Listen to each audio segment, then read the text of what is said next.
పూర్తిగా ఎదుగుతుందని చెప్పి నేను ఒక చిన్న ఎగ్జాంపుల్ చెప్తాను మీకు. నేను we both were travelling in Adilabad దగ్గర ఇక్కడ నుంచి హెలికాప్టర్లో పోయాం. నార్నూరులో దిగాం.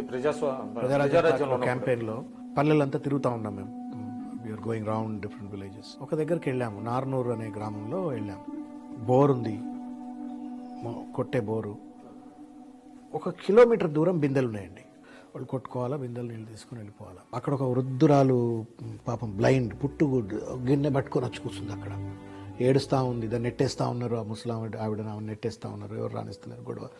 పోయి చూసినాము. చూసిన తర్వాత ఏమో తెలియదు కానీ తలదించుకుని వెళ్ళిపోయాను. నెక్స్ట్ డే మంచిర్యాలలో ఏదో మీటింగ్ పెడితే దాని వాటర్ బాటిల్ ఒకటి పెట్టాను నా ముందు. దాని మినరల్ వాటర్ బాటిల్. ఒకవైపు నాకు ఏమనిపించింది అంటే వాళ్ళకేమో నీళ్లు లేవు తాగడానికి, ఇక్కడ నాకేమో మినరల్ వాటర్ తాగడానికి సహించలేదు. చాలా బాధ వేసింది. నాకు ఏం చేయాలో తెలియలా. ఎప్పుడు వస్తుంది ప్రభుత్వం, వస్తుందా రాదా, ఒకవేళ రాకపోతే అంతేనా వీళ్ళ బాధ అని నాకు అనిపించింది. నేనేం చేశానంటే తెల్లారుదామని అరౌండ్ 4 o'clock or 3:30, 4కే నాక్ ద డోర్. అలా ఇంత పొద్దుగాలు ఎవరు కొడుతుండ్రు అంటే కళ్యాణ్ గారు.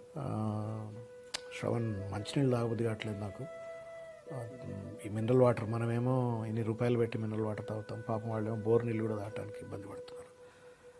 Should do something about them. ఏదో ఒకటి చేయాలి మనం. వాళ్ళకు రిగ్ మిషన్తో మాట్లాడి వితిన్ 2 days బోర్ వేసిండ్రు. అక్కడ ఏం చేసాం బోర్ నార్నూరులో కళ్యాణ్ గారు ఇనిషియేటివ్తో, సొంత డబ్బులతో అందరూ కలిసి. ఆయన డబ్బులు ఆయన థాట్ అయిందే, డబ్బులు ఆయన కళ్యాణ్ గారు.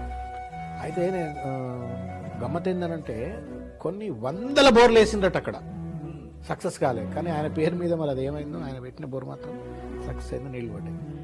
ఎందుకు ఇన్సిడెంట్ నేను ఇప్పుడు ఈ మాట చెప్తా ఉన్నానంటే, నాయకుడికి సెన్సిటివిటీ ఉండాలి. పేదవాడి చెమటను, పేదవాడి బాధను అర్థం చేసుకోగలిగే తత్వం ఉండాలి.